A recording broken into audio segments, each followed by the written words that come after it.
So one of the most interesting things and exciting things about this conference in particular is that it's in Detroit, and we're talking about culture in a place that is so widely diverse and has so much culture. So much history has been here that we have started revolutions and gone through so much change in very, very short periods of time in Detroit. And there's so much opportunity, and we've always been a very opportunistic city.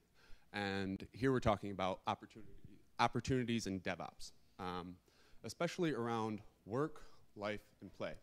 So these things are all of what life is, and there's opportunities in DevOps for each portion here. Life being waking up every day and doing the things, keeping the lights on, making things happen, programming, keeping the servers up, all of it. Work being hitting deadlines and making those things happen, time to market, moving faster, innovating, and producing more things to keep growing and moving. And then lastly, play. The things that are fun, the things that are keeping us doing what we're doing, the things that interest us, and where opportunity lies with, kind of just everyday, the fun things, why we go to work, right? So this is something we talk about a lot, throwing it over the wall, but I want to make an important point because there's also this in the other way, because operations throws things at devs all the time that tosses a wrench into things. So we need to think about it on both ways. But that's all about culture and working together and understanding. There's a huge emphasis on empathy here, and that was really important. But working together and bringing down that divide, having a shared brain, think about things from all perspectives, because really in life, in work, and in play, it's all perception. So what you perceive makes you who you are and what you're doing. Keeping the lights on is something that we all have to do. So there's opportunity there around just building together, thinking about things in a different light, having those people around you to bounce ideas off of that don't exactly have that same mindset. You should really go talk to the people that have not solved your problem and ask them what they think of it, because that is a completely new perspective that can build things better, more efficiently, and it's just looking at it from a different light. So Carl, our good friend here, widely known as the guy who invented the automobile, right? It's great, but here in Detroit, it was revolutionized by taking another look at the process and changing that. I see Henry Ford as not somebody to be idolized, but he was a great thinker. He abstracted a process that was a problem to revolutionize the world. So this is the biggest problem in building cars, moving it, getting things to the right place, right?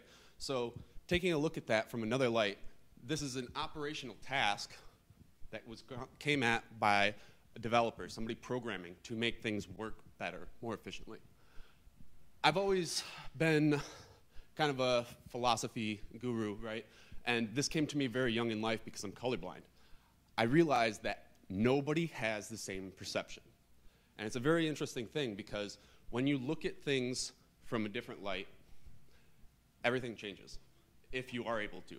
People say, walk a mile in my shoes. You cannot ever do that because you've never came from that background.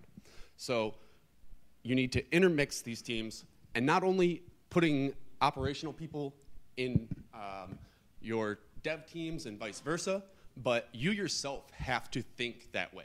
You have to be the operations person thinking about how am I going to do this, and then back to your regular job. This is how we're going to do it. And kind of being DevOps, every single person needs to see both sides of the light, not only having people in their groups that are doing it for them. Thanks.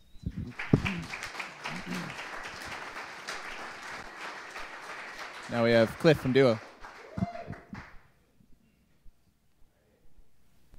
Hi, I'm Clif's. I'm wait, oh, that's a different meeting. Oh no, you're killing me. Okay. Well, he just killed the punchline. So, this is actually how to. Hello. Hello. There we go. How to DevOps. I'm sure many of you are thinking, Clif, what is DevOps? Actually, I'm pretty sure none of you are thinking that right now, so let's get on a more interesting topic. And how to DevOps poorly. Now, the concepts have been inflated for maximum impact and for the safety of yourself and those around you. Please keep your hands, feet, and all other objects inside the vehicle at all times. I'm blocking the Our first stop is teamwork. Now, you need a solid foundation to maintain peak DevOps performance. To achieve these peak results, I suggest the following. And it's kind of going to run course with the last, Fortified silos. What's not to love about a 9-foot concrete reinforced wall between you and the rest of the world? You're in your own element 100% of the time, and no one is going to reach you.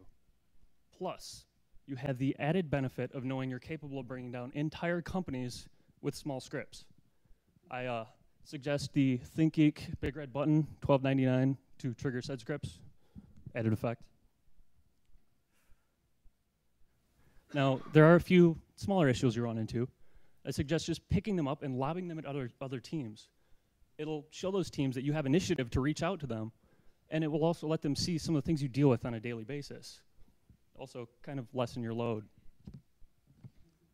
Or take the opposite approach, because really, why do anything?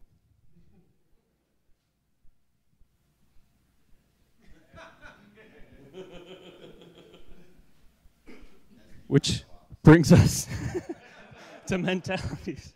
Yes, this is the pinnacle no ops. Mentalities, these are the kinds of people and thought processes you need to maintain a strong DevOps culture. A very solid DevOps culture. Up first, we have the Oracle. Not only are they the sole working knowledge of your corporation, not only can they answer all of your problems, not only can they solve any issue that comes up, but they make amazing cookies. True story. Up next, we have Bruce Wayne, senior engineer. He's a classy fellow, keeps to himself, has some anger issues, but gets his work done and doesn't really bother anyone by day. By night, he swoops in and he fixes everything. Not a problem unturned, no bug left unsolved, and no documentation left either. Which is okay. We can have a meeting for that. And in fact, if you add more people to the meeting, you end up with yet more meetings. And add more people to that, you end up with more meetings. And eventually end up with an infinite meeting where you're just hanging around and talking about whatever you want. Because really, why deal with things that we know already work, like documenting systems that are out there doing what they do? I mean, that's what the cloud's for, right? Just ship stuff off and it works. My next favorite section, best practices. These are these will get you to the fabled 101% uptime, or 25/8 availability, if you will. Our first topic here, horizontal tooling. Architecture grows horizontally these days. Why not tooling? Simply, as you're building things out, build up new scripts, new utilities for each individual node that pops up, and as you're scaling, you'll just build out the tooling along with it. And eventually you'll hit a few walls.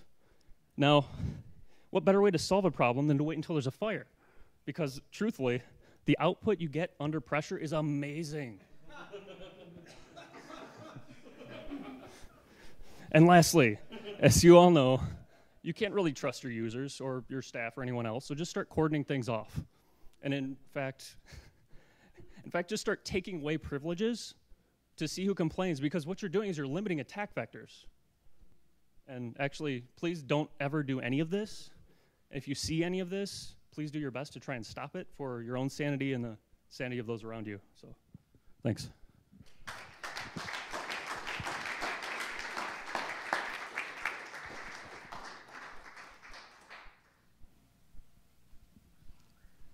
Sterling.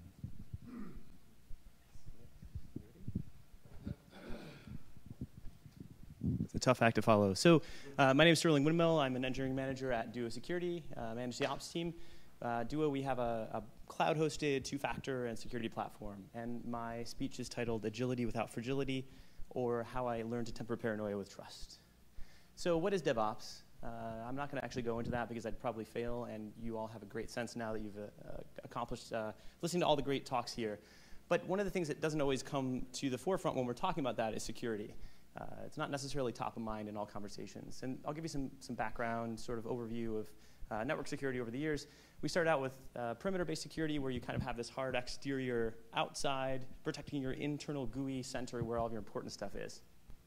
And over the years, we kind of moved to a different model for many reasons, which is a bit more distributed, a bit more complex.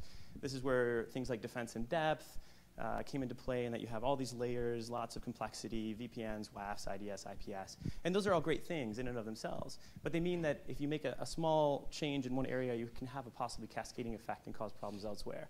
And in some cases, complexity is the friend of your enemy. And having a model like this, while great for some reasons, can also open the doors to problems. So there's kind of a counterpoint where you want to just make security simple, right? That can mean a lot of things. I'm not going to get into that. But kind of thinking about security from the onset of a new project, right? When you're designing architecture, bake in security instead of thinking about it in terms of something that protects my existing asset that wasn't kind of designed with security in mind. And this is a new idea to me, may not be new to you guys, but the idea of rugged DevOps or rugged software development, which is definitely not new, but it resonates very strongly with me because it kind of, again, speaks to the idea of making sure security is at the table when you're designing things, because this is what we don't want, right? We don't want DevOps people running around doing whatever they want, making the organization agile, helping us get to the place we need to be, but security kind of there scooping it up after the fact. And this is not my image, obviously, but it's a good one. So we want to be agile. We want to develop great products. We want to help the business grow. We want to think about the customer and make sure that we're not putting impediments in place in our engineering organizations or elsewhere to cause that to stop. But as a security organization, we also have a need to make sure that our customers believe in what we do, both in our product and how we handle their data and our operational maturity. And so we had a desire to go through a SOC 2 audit. And it was very enlightening to me, not in that we had to change a bunch of our processes, but that the auditors wanted very specific things. So they specifically called out the idea that they wanted us to have sort of operations folks here and development folks over here, and not for a whole lot of cross between to exist. That doesn't really reflect how we do things today, and we didn't want to move to that model. So what tools did we use to kind of accomplish some of what the auditors wanted? And most of this we'd already been doing. It was kind of just looking at that and packaging it up such that the auditors could understand what it was that we were trying to achieve. So we leverage Amazon quite heavily today. You may or may not do so. Even if you don't, you can utilize some of these ideas in your own infrastructure. But Amazon, this is nothing to do with Duo. We happen to offer a two-factor solution, but Amazon provides MFA at a lot of different layers of what their stack provides to us in terms of services. And you can utilize that to protect access to Amazon via APIs or the console in a way that is pretty easy to achieve, especially since their documentation is giant and they're really good at doing what they do. So we use this almost everywhere we can. And they also have some services like AWS Config. They just enhanced as an offering that came out a little bit before reInvent this year, and that you can now have rules. So this keeps track of the state of all of your infrastructure in Amazon, and it will alert you when things kind of get out of spec in a way that you go ahead and define ahead of time. We also use tools like OSSec and AuditD on an operating system or per host level that tell us a lot about who's logging in and what they're doing. I know we all live in a post-SSH world, and none of you would ever consider SSHing into any of your instances. But when horrible things happen and you need to know what happened. And we kind of go with an approach that includes logging everything whenever possible. Because even if you don't need that data today, there's a chance that you may need it in the future. And if you don't have it, you can't draw correlations or make conclusions based upon something that you don't have insight into. So not to make it all about tools and technology, it's definitely about people at the core. This was also a strong part of what we had to kind of do as part of our audit, is make sure that we're doubling down on things that include the process and the people involved, and not just technology and throwing tools at issues. And so one of the things that I feel helped us a lot, not necessarily in passing the audit, but making sure that we're kind of keeping on top of this as we go, is having fire drills on a regular basis. So this might be an incident response fire drill. It might be an Amazon region is down fire drill. It might be a privileged employee's laptop is stolen from them. And And at the end of all this, we ended up passing our audit. We can now tell all of our customers that we are SOC 2 quote-unquote certified. And if you have any questions about how we did that, or what Duo offers, or even what it would be like to work alongside of us, let me know. We can just go.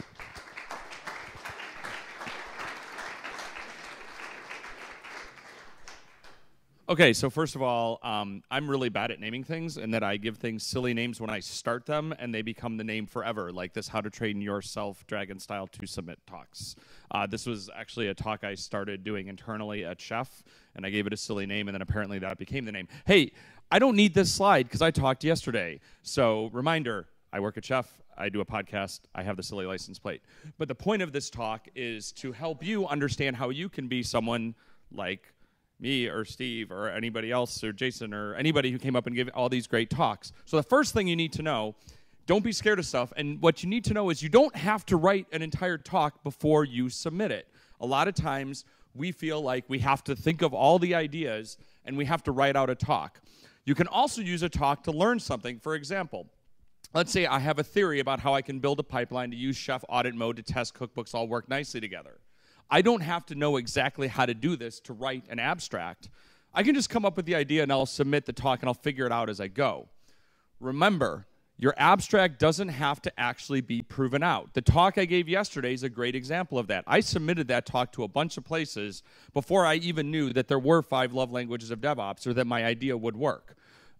So the question is, how do you come up with an idea for a talk anyway? We're not all big thought leaders, right? We're not all having great, insightful things, myself mostly included. So when I'm trying to think about what can I talk about, you know, this is the most important thing, is your own experience. It doesn't have to be a revolutionary idea. It can be something, think about this. Most of the talks this week have been very common, right? We joked about this. We're like, hey, they're all very similar in terms of idea, but we were all different people. Our experience mattered. Here's something else. You can give a talk about something that you learned recently that you found super interesting, right? You learned something new. Now, that may not be a new thing to the people you're going to possibly speak about, but your experience of learning that. This is the other one. I love doing this one. It's something that I actually want to learn about, something I don't know. The best way that I found, or a good way for me to learn something, is to say, hey, I'm going to go give a talk about that, because now I have to learn it. Where should you submit talks? Number one, forget about places like Velocity, right? You don't need to go to like the big thought leader conference, because first of all, you're competing with the likes of John Allspaw and John Willis and Damon, and all these people with big thoughts, right?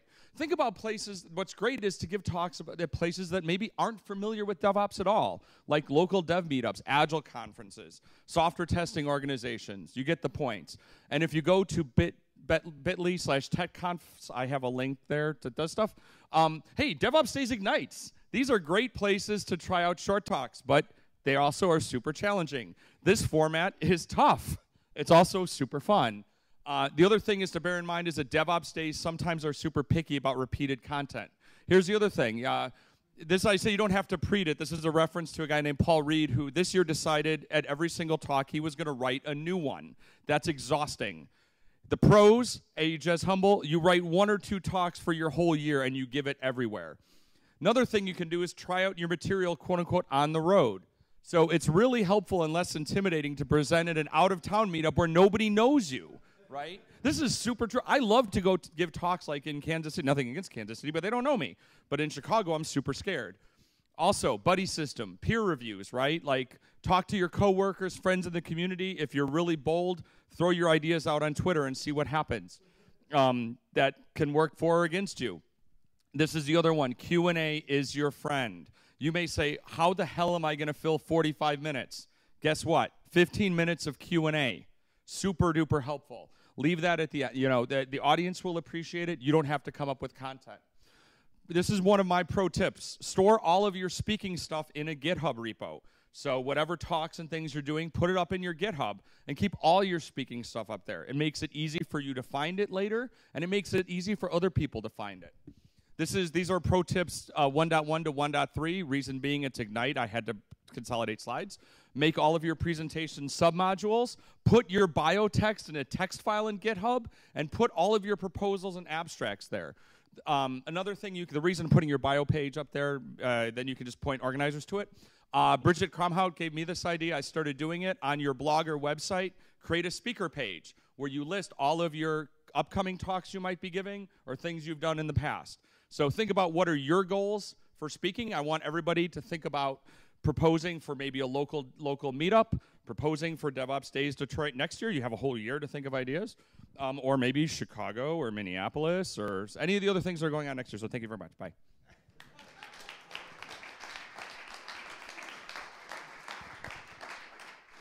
Awesome. Thanks, everyone.